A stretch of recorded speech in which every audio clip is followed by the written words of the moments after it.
नमस्ते दोस्तों। आज की कहानी एक ऐसी लड़की की जो एक नॉवल राइटर थी। वो अपनी कहानी को पूरा करने के लिए एक ऐसे स्थान को चुनती है जहां कोई व्यक्ति आता जाता नहीं था।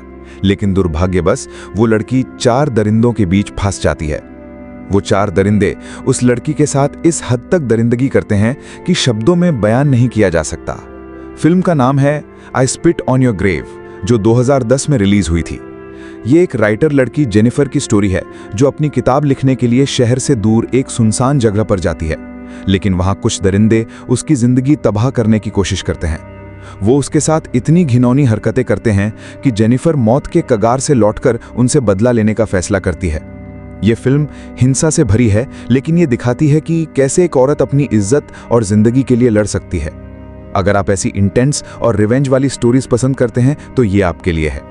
तो चलिए पूरी डिटेल में स्टोरी शुरू करते हैं, स्टेप बाय स्टेप। और हाँ, अगर ये एक्सप्लेनेशन आपको अच्छा लगे तो वीडियो को लाइक जरूर करो, शेयर करो दोस्तों के साथ, कमेंट में अपनी ओपिनियन बताओ और चैनल को सब्सक्राइब कर लो ताकि ऐसी और अमेजिंग मूवी स्टोरीज मिलती रहें। कहानी की शुरुआत होती है जेनिफर नाम की एक लड़की से जो एक नॉवल राइटर है। वो अपनी किताब को कंप्लीट करने के लिए शहर की भागदौड़ से दूर जाना चाहती है ताकि शांति से लिख सके। इसलिए वो एक लोकल इलाके में जाती है जो जंगल के बीच में है। सबसे पहले वो एक स्टोर पर पहुंचती है जहां एल नाम का एक आदमी मिलता है। एल उस केबिन का ओनर है जहां जेनिफर रहने वाली है। वो उसे केबिन की चाबी देता है और रास्ता बताता है कि कैसे पहुंचना है। जेनिफर चाबी लेकर निकलती है और कुछ दूर जाने के बाद पेट्रोल भरवाने के लिए एक पंप पर रुकती है। वहां 2 लोग, एंडी और स्टैनली, उसे घूरते हुए नजर आते हैं जैसे वो कोई अजीब चीज देख रहे हों। तभी जॉनी नाम का एक वर्कर आता है जो पंप पर काम करता है। वो जेनिफर की मदद करता है, पेट्रोल भरता है और पूछता है कि वो कहाँ रुकी है। जेनिफर बताती है कि वो पास के एक केबिन में रहने वाली है। फिर पैसे देते वक्त गलती से जेनिफर का पैर एक बाल्टी से टकरा जाता है जिससे जॉनी की पैंट भीग जाती है। उसके दोस्त एंडी और स्टैनली जोर जोर से हंसने लगते हैं जैसे कोई बड़ा मजाक हो गया हो। जेनिफर सॉरी कहती है, पैसे देकर वहां से चली जाती है। अब जेनिफर जंगल के ठीक बीचों बीच बने उस केबिन में पहुंचती है। जगह काफी सुनसान है, चारों तरफ पेड़ पौधे और कोई इंसान नजर नहीं आता। वो अपना सामान रखती है और राइटिंग शुरू कर देती है। शाम ढलती है, रात हो जाती है। जेनिफर अपने दोस्त से फोन पर बात कर रही होती है, तभी केबिन के पीछे से कुछ अजीब सी आवाज आती है, जैसे कोई खटखटा रहा हो। वो फोन रखकर देखने जाती है तो कमरे का दरवाजा खुला हुआ मिलता है। अंदर जाकर वो देखती है कि वहां कई सारे टूल्स रखे हैं, जैसे हथौड़े, आरी वगैरह, और एक डिब्बा और जहरीले पाउडर का भी नजर आता है। जेनिफर थोड़ी घबरा जाती है, लेकिन सोचती है शायद केबिन का सामान होगा। वो दरवाजा बंद करके वापस अपने कमरे में आ जाती है और राइटिंग जारी रखती है। लेकिन गलती से उसके कपड़ों पर बियर की बोतल गिर जाती है, जिससे कपड़े गंदे हो जाते हैं। वो उन्हें धोने के लिए वॉशरूम जाती है, लेकिन वो नहीं जानती कि कोई खिड़की से उसे चुपके से देख रहा है, जैसे कोई छिपा हुआ शिकारी। ये सीन देखकर लगता है कि खतरा करीब है, लेकिन जेनिफर को अभी अंदाजा नहीं है। अगली सुबह जेनिफर जॉगिंग पर निकलती है ताकि फ्रेश महसूस कर सके। जंगल के रास्ते पर चलते हुए उसे एक छोटा सा पुराना घर दिखाई देता है जो काफी जीर्ण शीर्ण लगता है। वो उत्सुकता से अंदर जाती है, लेकिन घर पूरी तरह खाली है। कोई सामान नहीं, कोई इंसान नहीं। थोड़ी निराश होकर वो वापस केबिन आती है और वॉशरूम में जाती है, लेकिन टैप ऑन करने पर पानी नहीं आता। पाइप में कोई प्रॉब्लम लगती है। वो हेल्प के लिए कॉल करती है और मैथ्यू नाम का एक लड़का आता है।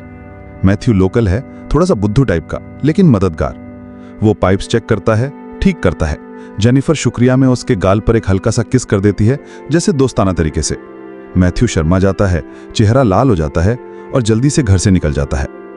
जेनिफर सोचती है कि ये कितना क्यूट है, लेकिन मैथ्यू के लिए ये बड़ा इवेंट बन जाता है।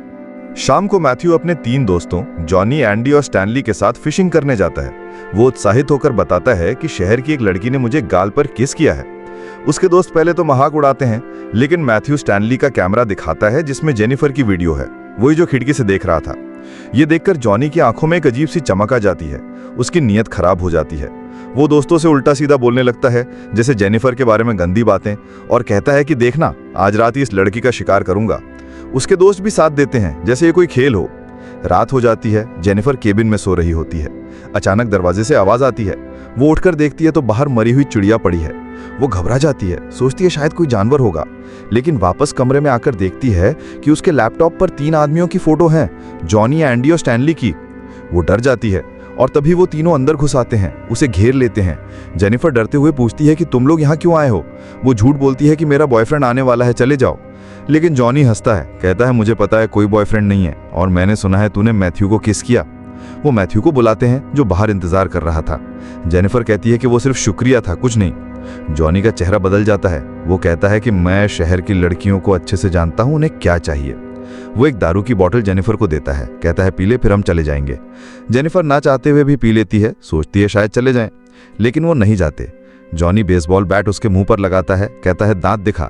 जेनिफर डर से दिखाती है तो वो दांत पकड़कर हिलाने लगता है जैसे चेक कर रहा हो। फिर गन निकालता है, कहता है इसे किस कर, इमेजिन कर मैं तेरा बॉयफ्रेंड हूं। गन मुंह में डालकर हिलाता है। मैथ्यू को यह सब अच्छा नहीं लगता, वो मुंह फेर लेता है। एंडी बोतल मुंह में डालता है, फोड़ने वाला होता है। जेनिफर मौका पाकर धक्का देती है, बैग से स्प्रे निकालकर आंखों में डालती है और भाग जाती है। बाहर अंधेरा है, वो जंगल में भागती है, डर से कांप रही है। भागते भागते सुबह हो जाती है। रास्ते में एल और एक दूसरा आदमी मिलते हैं। जेनिफर हाफते हुए सब बताती है कि उन लोगों ने मेरे साथ जबरदस्ती की कोशिश की। दूसरा आदमी कहता है मैं शेरिफ हूं, चिंता मत करो। वो एल को जंगल की दूसरी तरफ भेजता है और जेनिफर को साथ लेकर वापस केबिन की तरफ जाता है। जेनिफर सोचती है अब सुरक्षित हूं, लेकिन शेरिफ केबिन में छानबीन करता है। बियर बोतल देख कहता है शायद पीने से हेलुसिनेशन हुआ। जेनिफर कहती है नहीं, सच में हुआ। शेरिफ यकीन नहीं करता, तलाशी के बहाने उसके शरीर को गलत तरीके से छूता है। तभी चारों लड़के जॉनी, एंडी, स्टैनली और मैथ्यू आ जाते हैं। जेनिफर को देखकर हंसते हैं। जेनिफर समझ जाती है कि शेरिफ भी इनसे मिला हुआ। शेरिफ अब अपना असली रंग दिखाता है, बदतमीजी करता है, मारता है, कहता है अब बहुत बुरा होगा। जॉनी जेनिफर को पकड़ता है, मैथ्यू को कपड़े उतारने को कहता है, आज तुझे मर्द बनाऊंगा। मैथ्यू डरते हुए उतारता है। वो लोग जेनिफर के कपड़े फाड़ देते हैं, नीचे गिराकर मैथ्यू से जबरदस्ती संभोग करने को कहते हैं। मैथ्यू करता है, जेनिफर डर से चिल्लाती है, लेकिन कोई मदद नहीं आती। तभी शेरिफ के फोन पर उसकी बेटी एंजल का कॉल आता है। कहती है पापा जल्दी घर आओ। शेरिफ वादा करता है कि आज जल्दी आऊंगा और फोन रख देता है। फिर वो लोग जेनिफर को छोड़कर चले जाते हैं जैसे उनका काम हो गया। जेनिफर किसी तरह उठती है, बिना कपड़ों के हालत में बाहर निकलती है, लेकिन कुछ दूर जाने पर वो पांचों फिर से घेर लेते हैं। उनका मन अभी नहीं भरा था, वो उसे पानी में डुबाने लगते हैं। इस बार शेरिफ खुद कपड़े उतारकर जबरदस्ती करता है। जेनिफर जोर जोर से चिल्लाती है, दर्द असहनीय हो जाता है। एक एक करके सभी उसके साथ संभोग करते हैं जैसे वो कोई चीज हो। जब मन भर जाता है तो छोड़ देते हैं। जेनिफर अब पूरी तरह टूट चुकी है, पागल सी हो गई है। वो किसी तरह पुल पर पहुंचती है, पांचों मारने के लिए पीछे आते हैं। जेनिफर पानी में कूद जाती है। वो लोग देखते हैं, लेकिन बॉडी ऊपर नहीं आती। घंटों वेट करते हैं, सोचते हैं डूब गई। शेरिफ कहता है नजर रखो, अगर भाग निकली तो मुसीबत। फिर जेनिफर की सभी चीजें, कपड़े, लैपटॉप वगैरह जला देते हैं ताकि कोई सबूत न बचे। रात को शेरिफ घर जाता है। उसकी बेटी एंजल सरप्राइज देती है कि वो ऑनर्स प्रोग्राम में सिलेक्ट हो गई है। शेरिफ खुश होता है, लेकिन अंदर से डरा हुआ है। अगले दिन शेरिफ एल के पास जाता है, केबिन की चाबी लौटाता है। एल पूछता है कि वो लड़की चली गई। शेरिफ हाँ कहता है जैसे कुछ हुआ ही ना हो, लेकिन सभी लोग अभी भी जेनिफर को ढूंढ रहे हैं, कहीं दिख न जाए। मैथ्यू को सबसे ज्यादा गिल्टी फील हो रहा है, क्योंकि वो जानता है कि क्या हुआ था। एक दिन एल शेरिफ को कॉल करता है, कहता है जेनिफर की बहन का कॉल आया था, वो अभी तक वापस क्यों नहीं आए। शेरिफ कहता है चली गई, कोई प्रॉब्लम नहीं। लेकिन सुबह स्टैनली भागते हुए आता है, कहता है मेरा कैमरा चोरी हो गया, उसमें जेनिफर की सारी वीडियो क्लिप्स थी। जॉनी गुस्से में मारता है, कहता है रिकॉर्ड क्यों किया, अब मुसीबत हो जाएगी।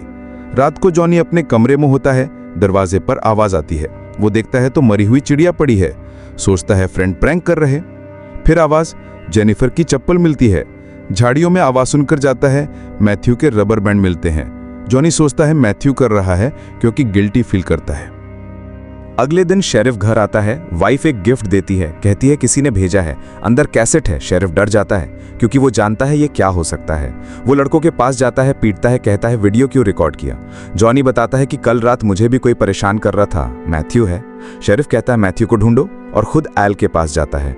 एल को शूट कर मार देता है क्योंकि एल को शक हो गया था। इधर मैथ्यू जेनिफर के केबिन के बाहर बैठा गिल्टी फील कर रहा होता है। तभी जेनिफर की आवाज सुनाई देती है। वो ऊपर जाता है, जेनिफर सोफे पर बैठी है। वो पास बुलाती है, कहती है पता है तुम गिल्टी फील कर रहे हो। मैथ्यू माफी मांगता है, कहता है जानबूझ के नहीं किया, लेकिन जेनिफर उसके गले में रस्सी डालकर कसती है। मैथ्यू बेहोश हो जाता है। एंडी और स्टैनली मैथ्यू को ढूंढते हैं।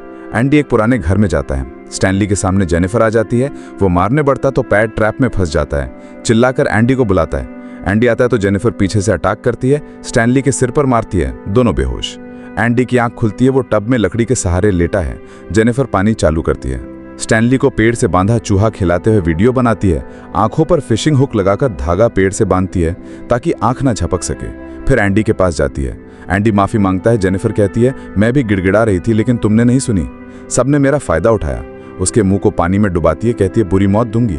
स्टैनली के पास जाती है, मछली का पेट फाड़कर मांस निकालती है, आंखों में डाल देती है। एंडी के पानी में जहरीला पाउडर मिलाती है, लकड़ी निकालती है, एंडी पानी में गिरता है, मुंह जल जाता है, मौत हो जाती है।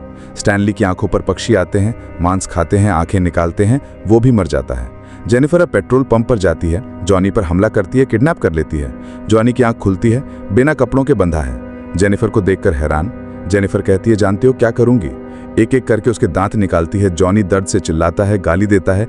जेनिफर कहती है, मर्दानगी पर गुरूर, आज उखाड़ दूंगी। कैंची से काटती है, मुंह में डाल देती है। जॉनी चिल्लाता है, मौत हो जाती है। शेरिफ काम पर होता है, वाइफ कॉल करती है, एंजल की टीचर आई है। एंजल कहती है, टीचर अच्छी है, प्लेग्राउंड ले जाने वाली। शेरिफ, टीचर से बात कराओ। जेनिफर नाम बताती है, शेरिफ रेहान। कहता है, बेटी को मत छूना। जेनिफर फोन काटती है, बेटी ले जाती है। शेरिफ घर पहुंचता है, वाइफ कहती है, टीचर प्लेग्राउंड ले गई। शेरिफ वहां जाता है, बेटी नहीं मिलती। कार में जाने लगता है, जेनिफर पीछे से हमला करती है, ले जाती है। शेरिफ की आंख खुलती है, बंधा है, बैक साइड में शॉटगन डाली हुई। दर्द से कहता है, मत मारो। जेनिफर अंदर डालती है, कहती है, मुझे भी ऐसा लग रहा था। शेरिफ पूछता है, बेटी के साथ क्या किया? जेनिफर कहती है, तुम्हारी बेटी जवान है, अगर कोई जबरदस्ती करे तो कैसा लगेगा? शेरिफ कहता है, मार दूंगा। जेनिफर कहती है, मैं वैसा ही करूंगी। ट्रिगर में रस्सी डालती है, दूसरा सिरा मैथ्यू के हाथ में। कहती है, मैथ्यू को होश आएगा तो दोनों मरोगे। बाहर जाती है। मैथ्यू को होश आता है। शेरिफ कहता है, मत हिलना। मैथ्यू हिलता है, गन चलती है, गोली शेरिफ को चीरती, मैथ्यू को लगती है, दोनों मर जाते हैं। जेनिफर सबको बुरी मौत देकर बदला पूरा करती है, खुश होती है। फिल्म यहीं खत्म होती है, दिखाती है कि इंसाफ कैसे लिया जा सकता है। दोस्तों, ये थी I spit on your grave की पूरी कहानी, जो आपको रोंगटे खड़े कर देगी। अगर पसंद आई तो कमेंट में बताओ, क्या अगला पार्ट देखना चाहते हो? लाइक करो, शेयर करो और सब्सक्राइब जरूर कर लो। मिलते हैं अगली स्टोरी में। बाय।